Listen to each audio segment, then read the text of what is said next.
అమ్మా అమ్మాయి అనుకుంటే ఎందుకు ఎక్కుతున్నావే? నొప్పులు పెట్టుకొని ఏం తిఫాలు? ఆపరేషన్ చేపిస్తా అంటేనే వింటలేవు.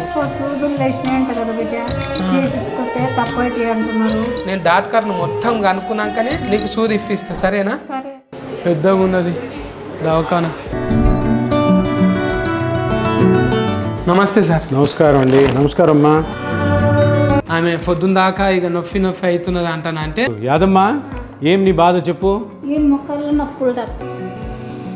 చూడు, అసలు కదలట్లే, స్ట్రైట్గా రావడంలే. ముడుచుకో.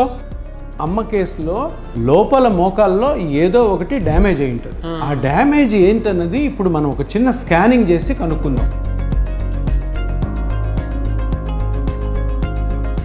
నీ రక్తం తీసుకొని అది ల్యాబ్లో ప్రాసెస్ చేసిన తర్వాత ఇదేనే ప్లాస్మా అంట. నెత్తురులోకి వచ్చిందా? నెత్తురులోకి వచ్చింది. నెత్తురు కింద చూడు నల్లగా. ఇక్కడ గుజ్జు అరిగిపోయింది, ఎందుకంటే గ్యాప్ లేదు చూడు, ఇదంతా ఎముక ఇది. సో అందుకని కరెక్ట్గా ఎక్కడ గుజ్జు అరిగిందో అక్కడ ప్లాస్మా వదిలితేనే మనకి ఎఫెక్ట్ వస్తుంది. ఇక్కడ ఒక డై ఇంజెక్ట్ చేస్తాం, అప్పుడు మనకి కరెక్ట్గా తెలుస్తుంది అనమాట. ఇది ప్లాస్మా లోపల ఇంజెక్ట్ చేస్తున్నాను. చూసా, అది గుజ్జు అంతా స్ప్రెడ్ అవుతుంది.